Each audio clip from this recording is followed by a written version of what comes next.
Have you ever, taken a 2-week vacation, completely disconnected, left your laptop in a drawer somewhere, turned off every single notification on your phone, and then you come back to the office on a Monday morning only to find yourself just as exhausted by noon as you were before you even Oh, left? yeah, it's a very specific, really heavy type of exhaustion, the kind that sleep just doesn't seem to touch. Right, exactly.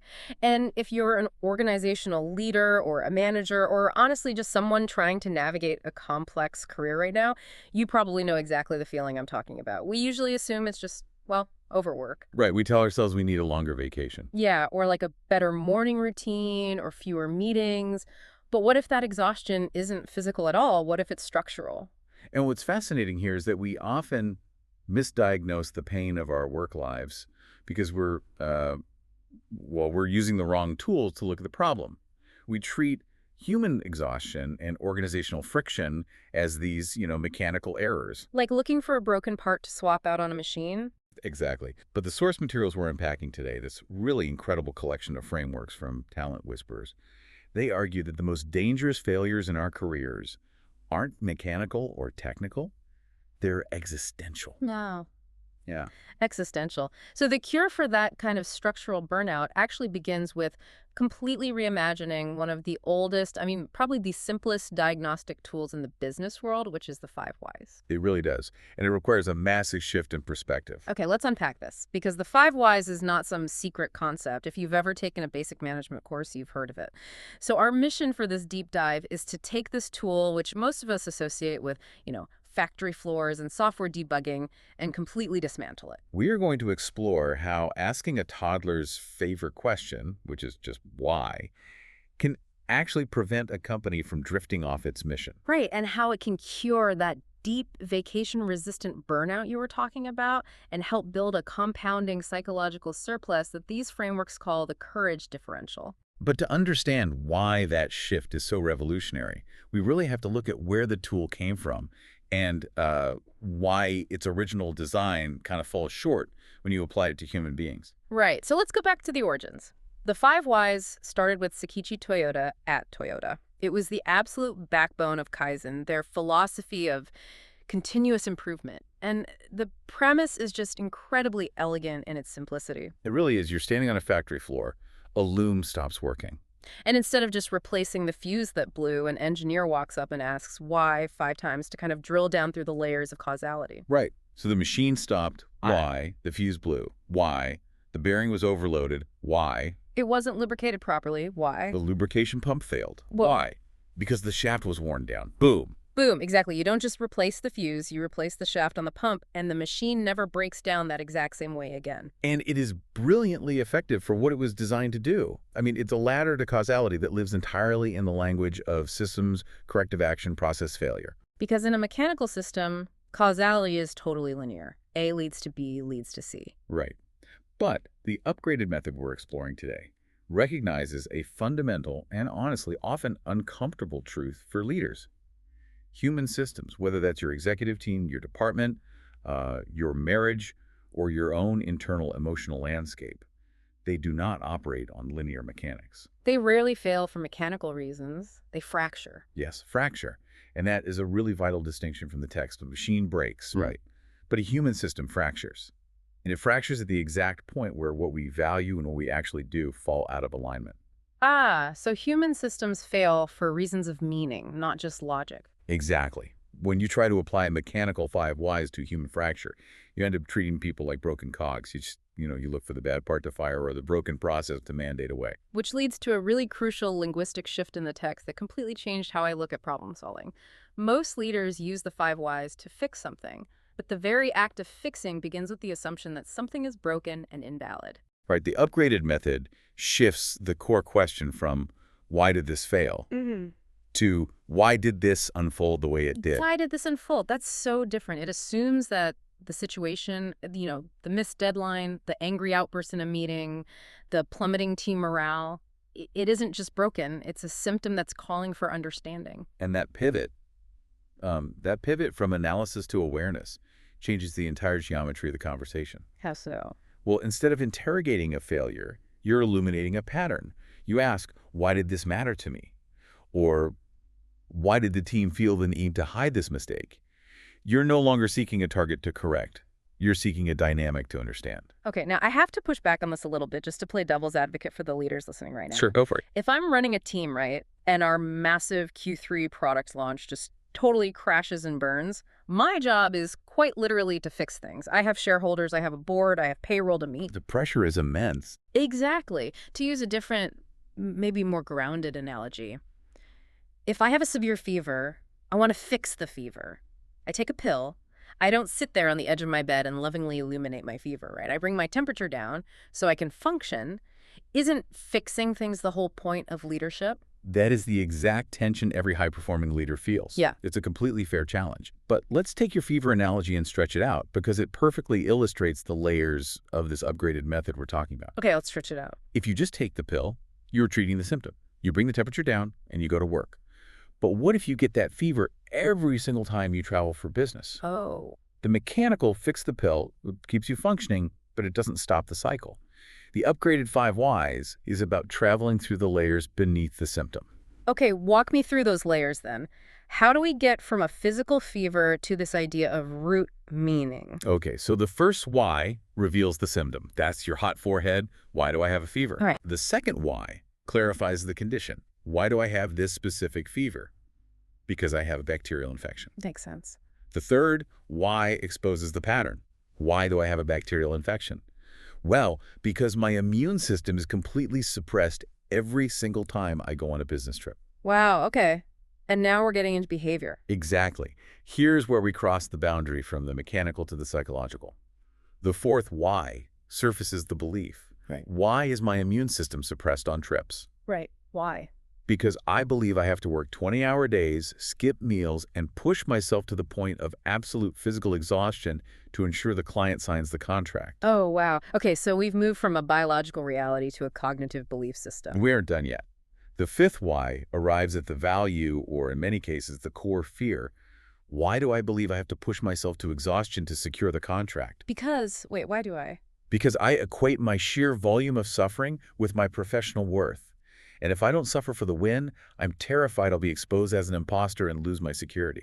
That is incredibly deep. So the fever is just a messenger. It's like the check engine light. It's a very loud biological check engine light, yeah. Yeah. You aren't just treating the fever anymore. You've found the infection, but more importantly, you found the psychological loop that invited the infection in the first place. The problem transforms from a biological error that needs fixing into this really profound understanding of what your psyche is trying to protect, which in this case is your sense of safety and worth. Exactly. And once you see that fifth layer, everything above it just reorganizes itself.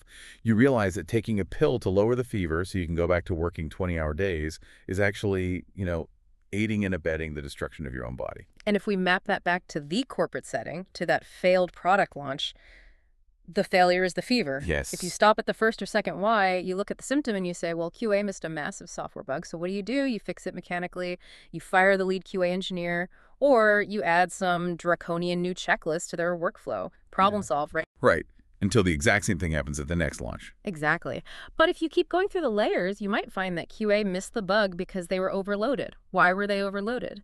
Because priorities shifted at the last minute. And why did priorities shift? Because leadership consistently values speed to market over sustainable engineering. Right. And why do they value speed over quality? Because the executive team equates urgent motion with importance just to mask the fact that they don't actually have a clear long-term strategic direction. Ouch.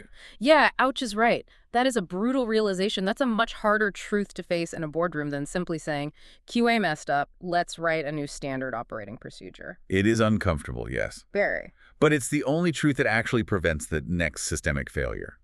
By traveling down to the root, meaning you move from blaming an individual actor to revealing the invisible architecture of your entire corporate culture. Which is a perfect segue into the next massive concept from the source material.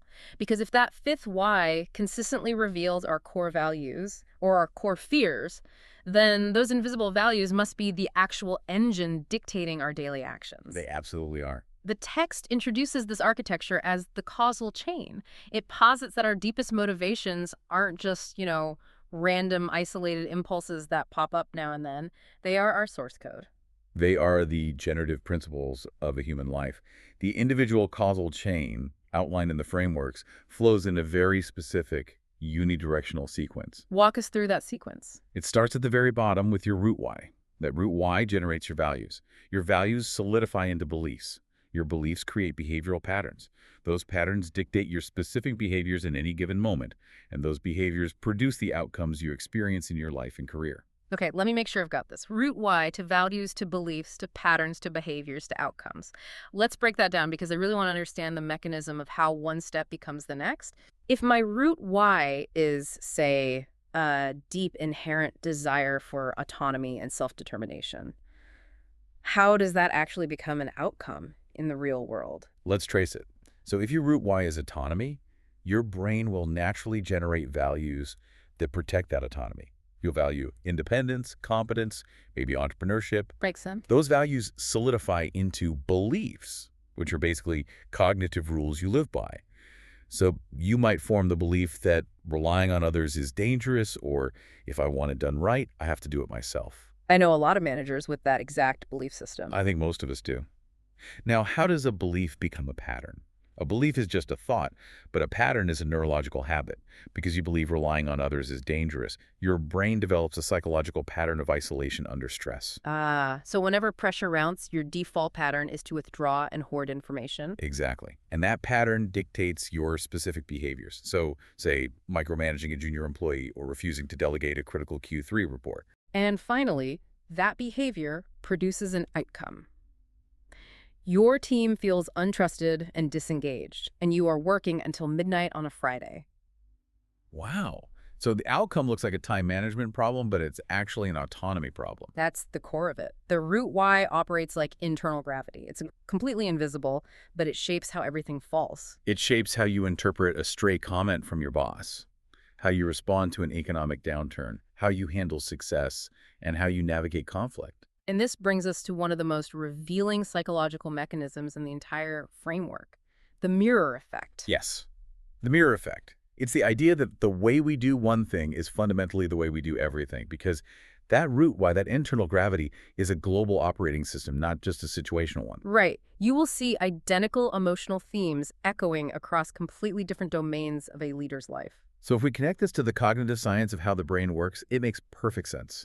The brain is incredibly energy intensive, and it's always looking to save calories by creating heuristics, basically mental shortcuts. Yep, the brain loves a shortcut. If a specific coping mechanism or behavioral pattern kept you emotionally safe when you were dealing with family dynamics in your childhood, your brain hardwires that pathway. It says, hey, this works. This keeps us safe. Exactly. So when you face a completely different stressor 30 years later, say, a volatile board of directors, your brain doesn't invent a new coping mechanism from scratch. It just uses the mirrored pathway. So the way you handle uncertainty when looking at a plummeting spreadsheet in a boardroom is structurally identical to how you handle uncertainty when your spouse says, we need to talk. Right, the context changes, but the geometry of your reaction is exactly the same. The root is a mirror. Which is why the 5 whys is so potent for executive development.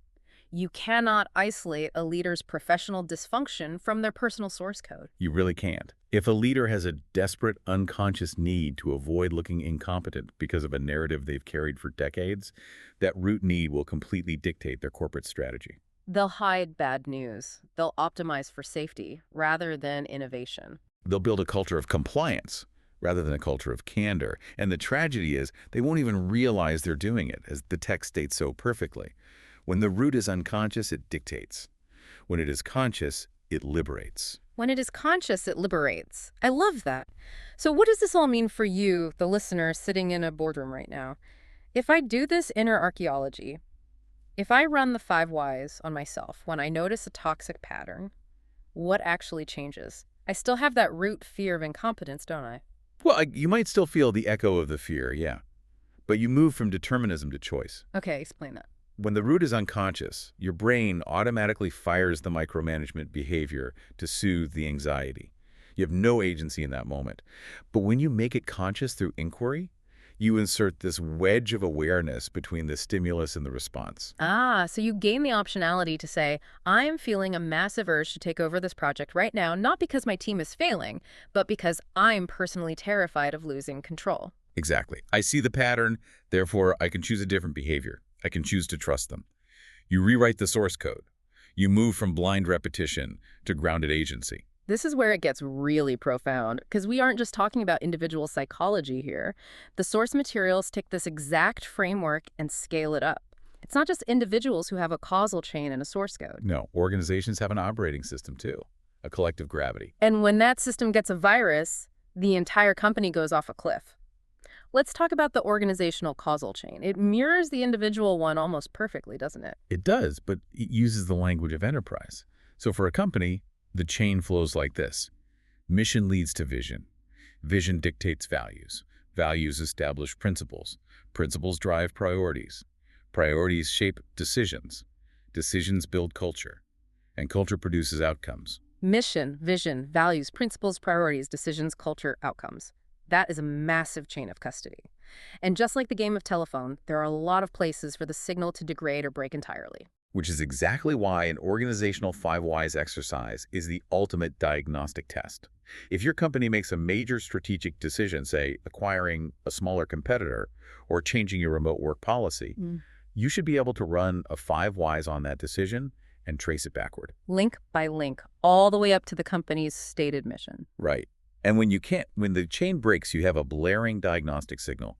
It means one of two things is true. What are they? Either your stated mission and values are just decorative nonsense painted on a break room wall, or the specific decision you're making is a complete betrayal of your true purpose. The text synthesizes insights from some absolute heavy hitters in the business world to prove why this alignment from action up to purpose is non-negotiable.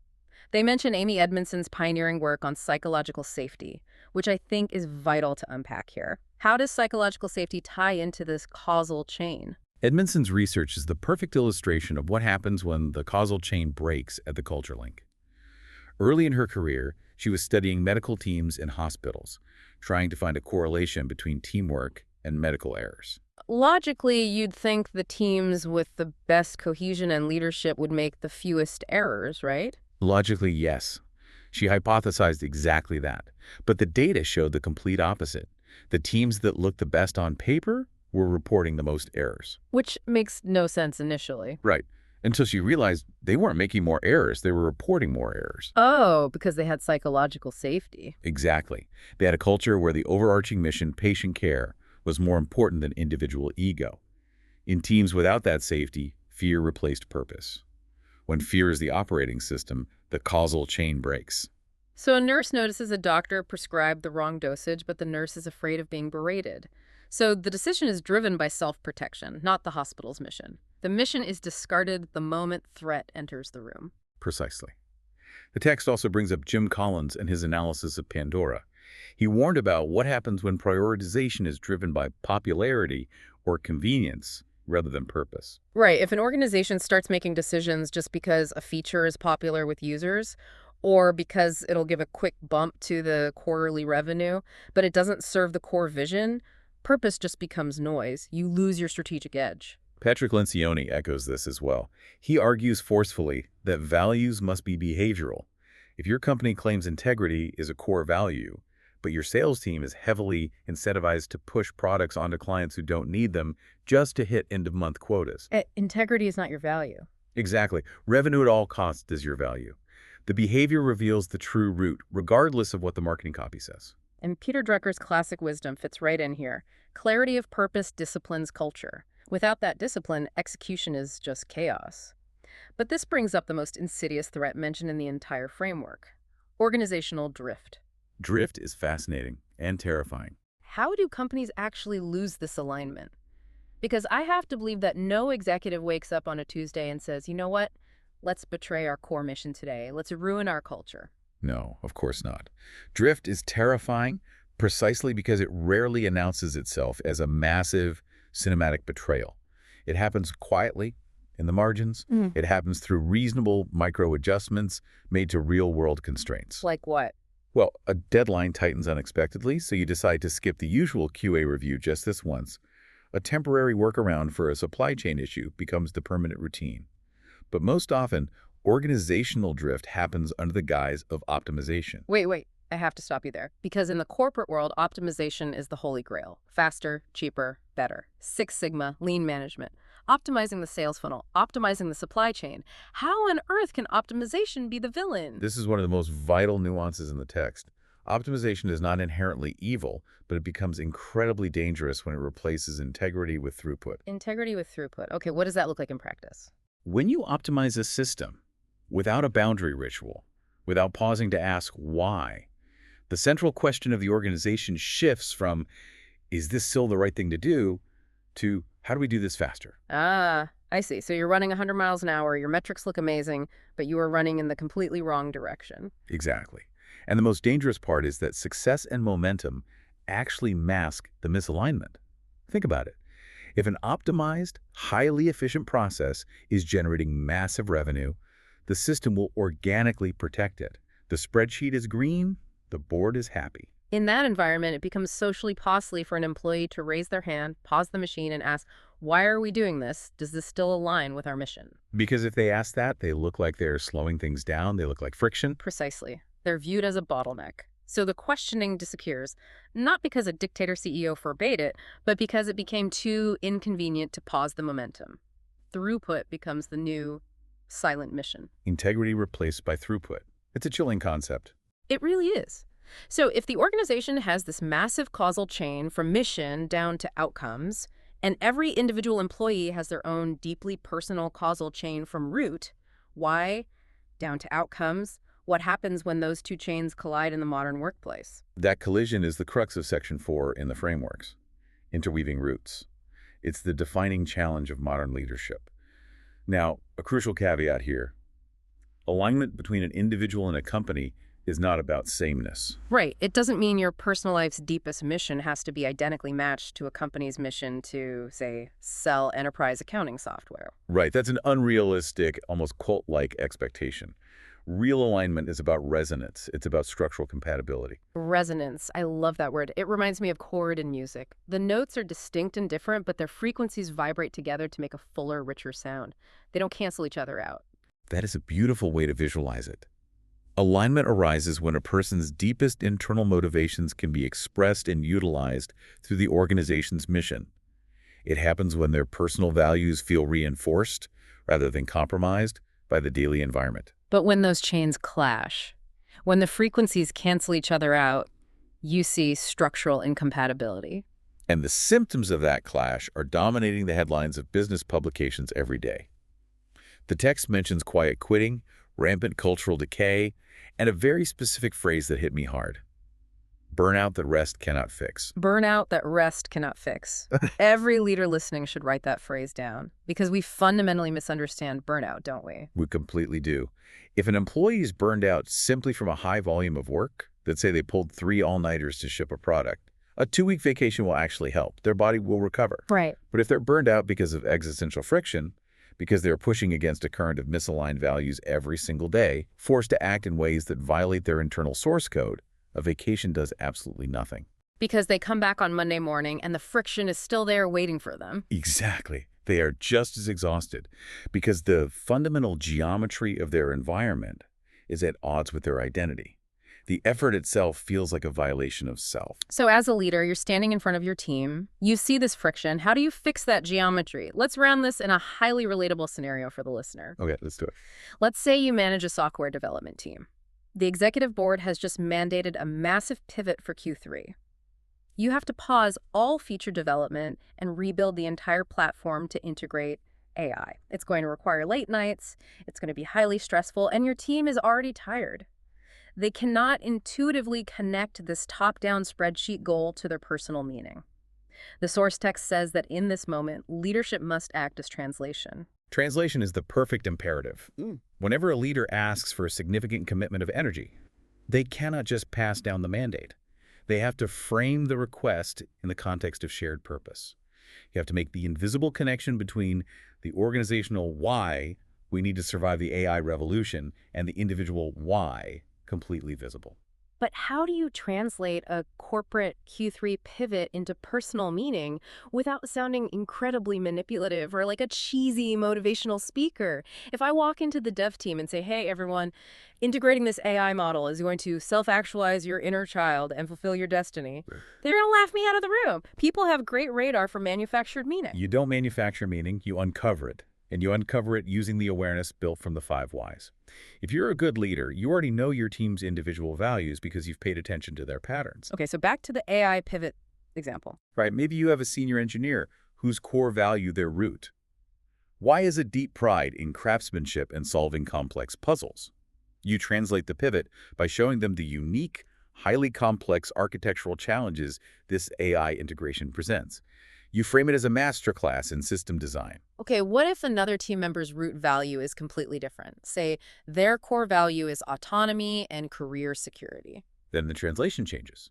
You sit down with them and explain that mastering this specific AI integration will make them one of the most indispensable, highly skilled engineers in the company, securing their autonomy to choose their projects next year. Ah, so you're framing the arduous work as a direct bridge to their personal values. Without this translation, change feels arbitrary, threatening, extractive. Work becomes entirely mechanical. But with translation, contribution feels purposeful, even when it's exhausting. You're building a structural bridge between their personal causal chain and the company's causal chain. But this begs a very practical, operational question. How do we ensure this translation happens consistently? We're all busy. We can't run a deep psychological 5 whys session every time a server crashes or a deadline shifts or a new project lands on our desk. That brings us to one of the most powerful, proactive concepts in the Talent Whisperer's framework, the boundary ritual. This is the moment where the 5 whys evolves from a reactive diagnostic tool into a proactive operating system for human resilience. The text is adamant that the 5 whys must be formalized as a recurring boundary ritual. Meaning what exactly? Meaning, the inquiry is applied at the boundaries of the work, before an effort begins and after an effort concludes. It cannot just be an autopsy you perform when things explode. Let's unpack the psychology of why this timing is so critical. The text draws a very sharp, unforgiving line between 2 types of failure in the workplace: instrumental failure and existential failure. If we connect this to the broader picture of human psychology, understanding that this distinction changes how you view every setback. Instrumental failure is an outcome failure. Your plan fell short. The marketing campaign didn't hit its conversion target. The code you wrote had a critical bug that crashed the app. So frustrating, but normal. Right. Instrumental failure is frustrating, yes, but it only challenges our competence. It calls for learning. It's a normal, healthy part of pushing boundaries. But existential failure, that phrase alone sounds heavy. It sounds terrifying. Existential failure is a collapse of meaning and agency. It threatens your internal coherence. It happens when you put in massive, draining effort, and at the end of it, you realize it was for absolutely nothing. Or worse, you realize the effort violated your core values, or you had no choice or voice in the matter. Exactly. The project succeeds on paper, but you feel hollowed out. And the text gets deeply into the actual biology of this, the biology of helplessness. It explains that when an individual experiences a collapse of meaning repeatedly, their biology physically changes. It isn't just a bad mood. No, the human nervous system adapts to the environment. When effort consistently leads to existential failure, the brain hardwires into a state called learned helplessness. The HPA axis, the body's stress response system, is flooded with cortisol. The prefrontal cortex, which handles problem-solving and agency, actually begins to suppress its own activity. Effort literally starts to feel neurologically dangerous and pointless to your brain. You don't just lose motivation. Your biology commands you to stop trying in order to survive. It is a profound realization.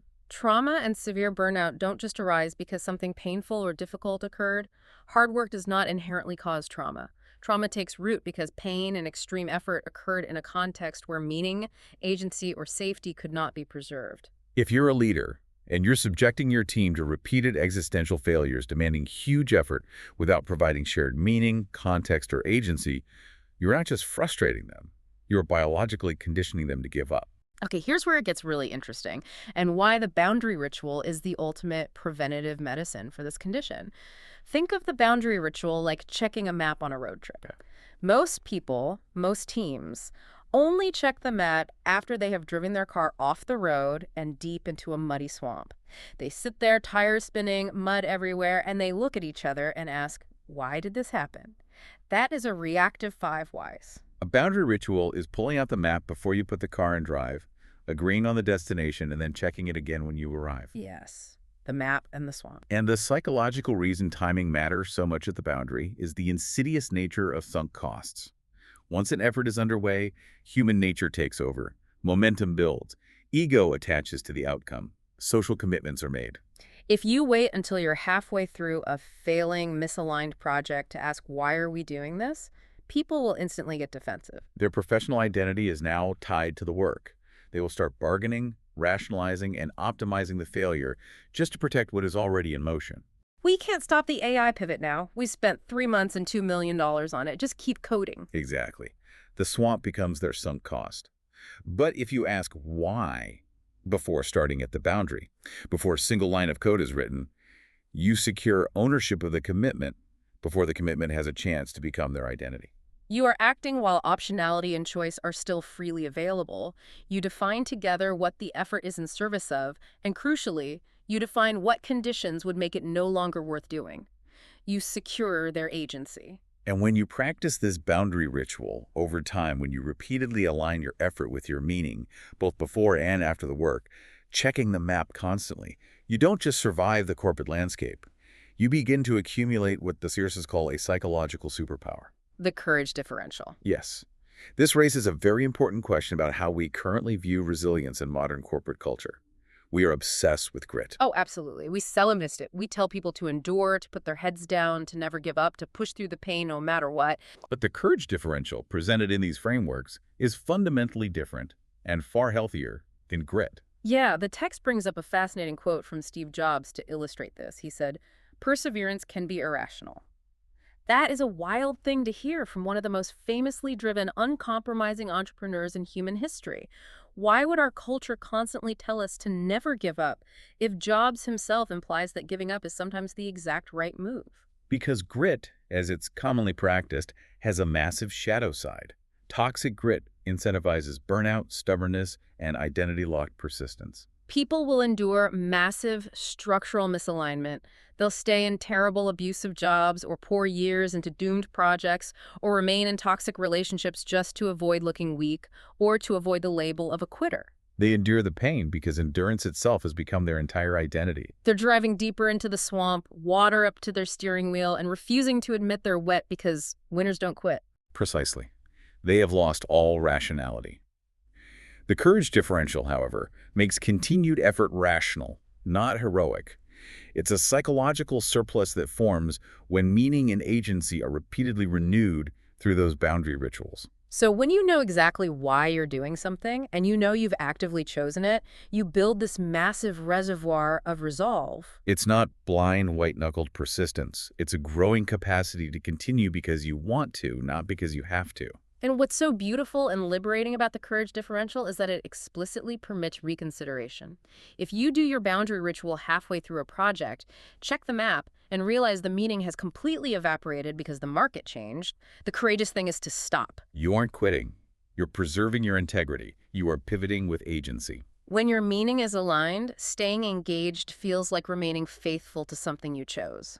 Uncertainty becomes a landscape to navigate rather than terrifying proof that you are failing. It shifts endurance from an emotional compulsion driven by fear to a rational commitment driven by purpose.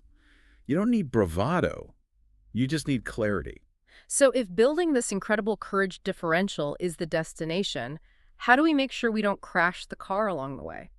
The text is extremely clear that the 5 whys, because it deals with deep human psychology, can be easily weaponized. Let's look at the pitfalls, and then let's look at some brilliant real-world examples of how this inquiry goes wrong and how it goes right.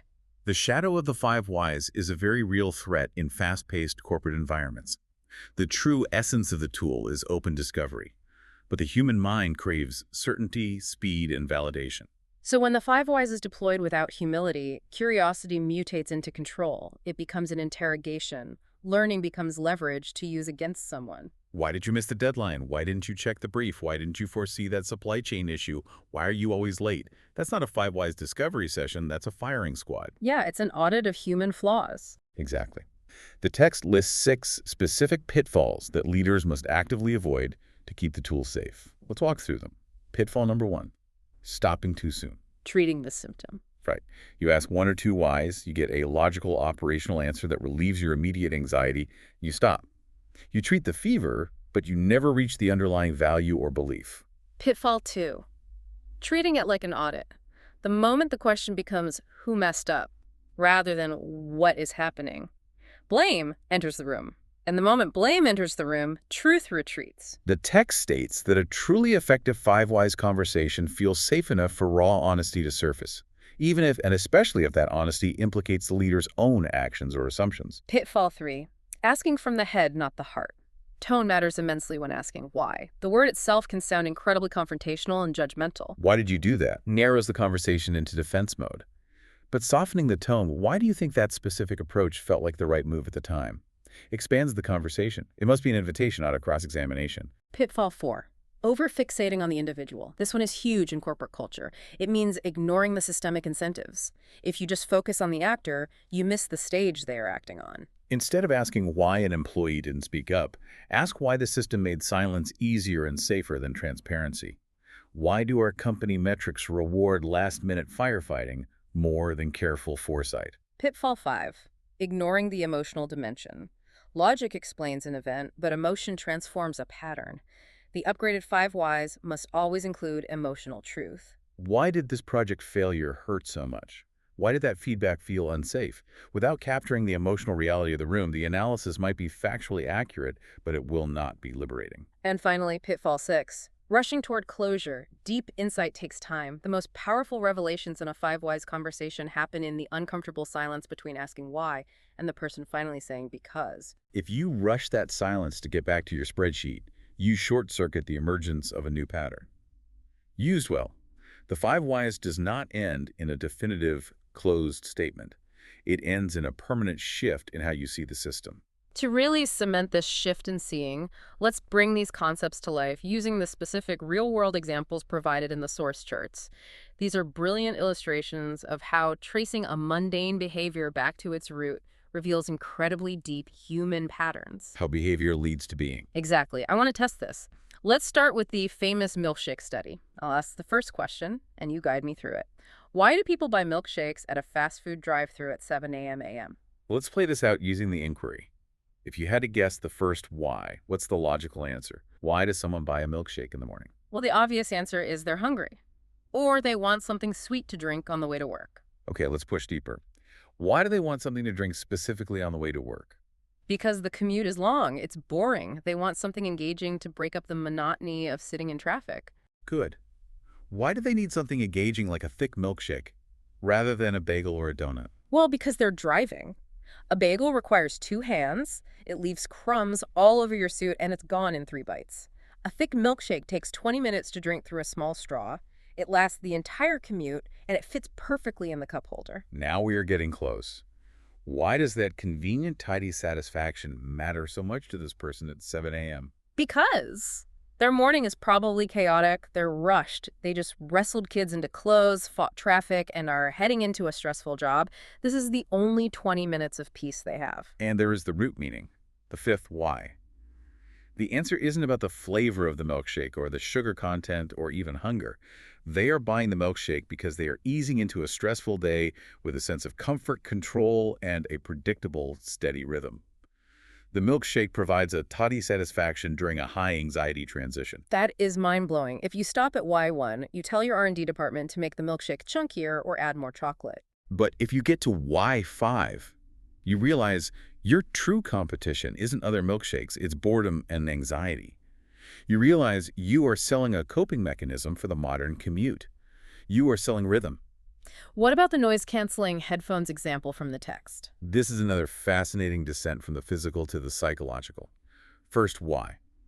Why do people spend $400 on noise-canceling headphones? To block out loud noises. Why do they want to block out loud noises? Because they need to focus on their work or they want to relax and the noise is distracting. Why is it so hard to focus? Because constant chatter in an open plan office or the roar of an airplane engine overwhelms their senses, it breaks their concentration. Why can't they just change their environment? Well, because they can't control it. They don't own the airplane, they don't control the office floor plan.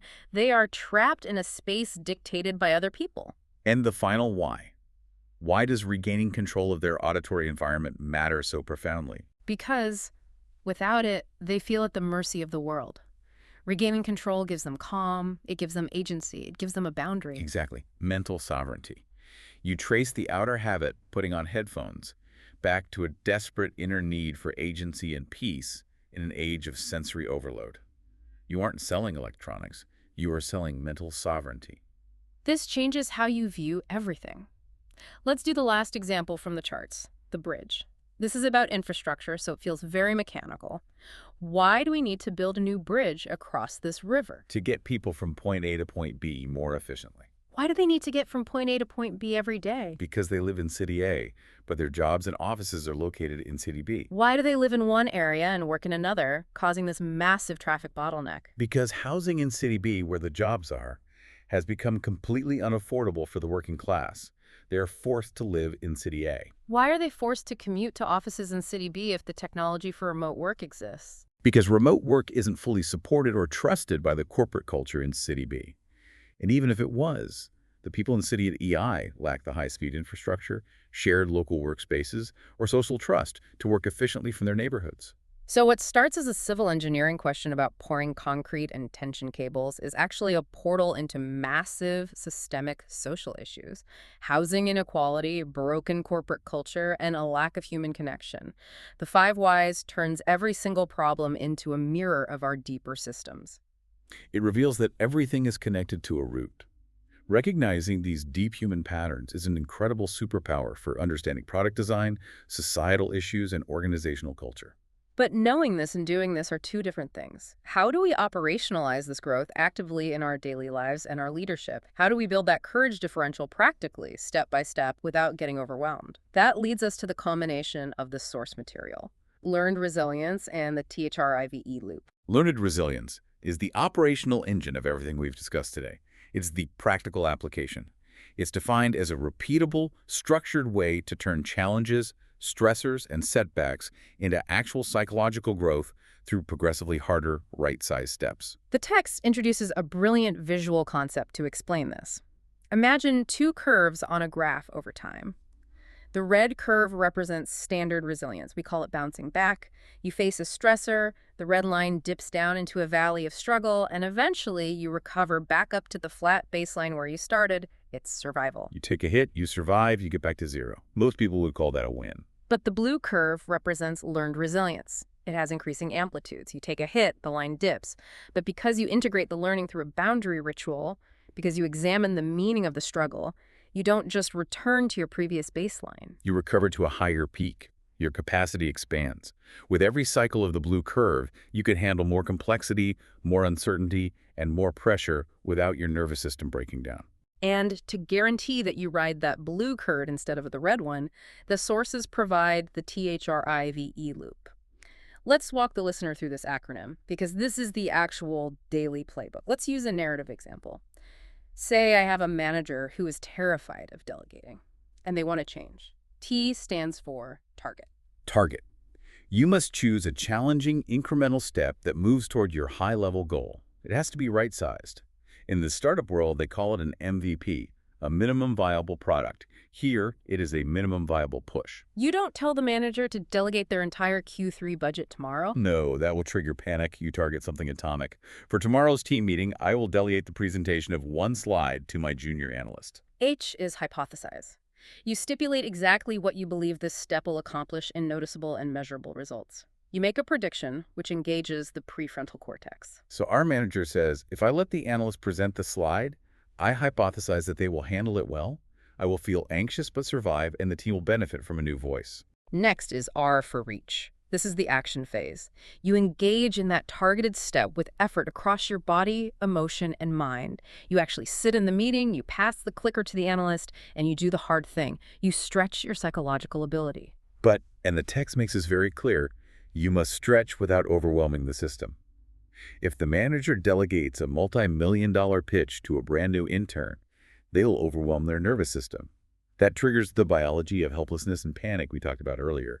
You must stay in the growth zone, not the panic zone. Okay, they did the reach. Now we hit I for inspect. Inspect. This is the crux of the entire loop. You notice what changed, and how do you inspect? You use the 5 whys analysis. This is where the deep structural learning happens. The manager looks at the result of the meeting and asks why to turn the raw, terrifying experience into insight. I felt a spike of panic when the analyst stumbled on a word, why, because I thought the client would think we were unprepared. Why does that matter so much? Because my value is tied to flawless performance. You inspect the friction. Which leads right into V for value. You internalize what worked, and you adapt and tweak the rest.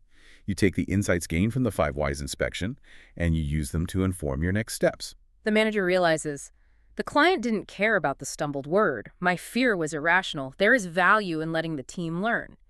You validate your high-level goal of becoming a better delegator. And finally, E, energize. This is the most crucial and almost universally skipped step in the corporate world. You must re-enter work and life with more energy and agency. It requires intentional recovery. You have to step back, breathe, realign, and give your nervous system time to recognize and integrate the gains before re-engaging in the next target. I want to ask you, the listener, directly. Look at your team right now. Look at your own calendar. Which part of the THRIVE loop does your organization skip? I would bet my house on it that it's the inspect and energize phases. We love the first half. We target a new goal. We hypothesize the revenue. We reach. And the moment the project launches, what do? We immediately set a new target. We skip the deep 5 whys inspection because it takes time, and we absolutely skip the energized recovery phase because rest looks like laziness to an optimized system. And then 6 months later, we sit around in a boardroom wondering why everyone is experiencing that deep burnout that rest cannot fix. The biology here is undeniable. If you skip inspect and energize, your brain never myelinates the new neural pathways. It never registers the safety of the new capacity.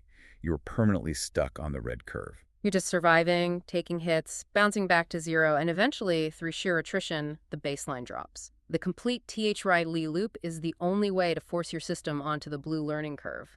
It establishes healthy, atomic rituals of growth. This has been an incredibly dense, profound journey. We've covered a massive amount of psychological and organizational ground. Let's recap what we've unpacked today. We started with a simple mechanical factory tool from the looms of Toyota. We stripped it down, shifted its language, and uncovered that it is actually a surgical method for accessing our internal source code, our causal chain.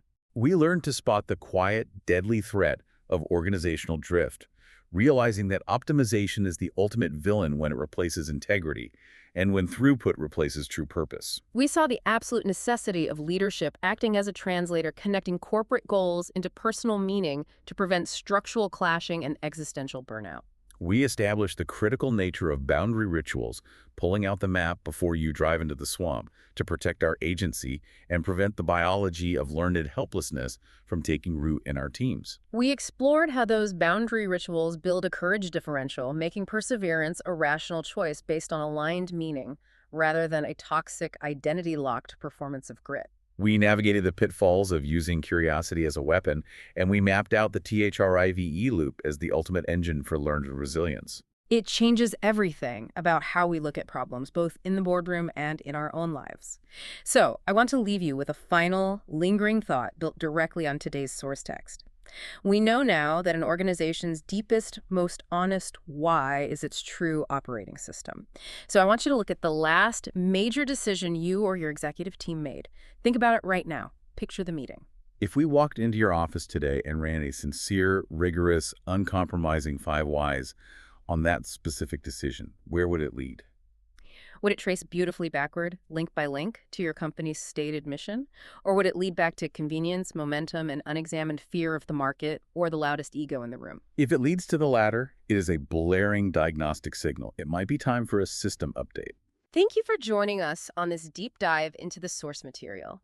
We hope we've helped guide you through this knowledge and maybe handed you a slightly better, more humane lens to view your own challenges. Because remember, you don't always need to point at the x ray and fix the broken bone. Sometimes the symptom isn't calling for a fix at all, it's calling for understanding. Until next time.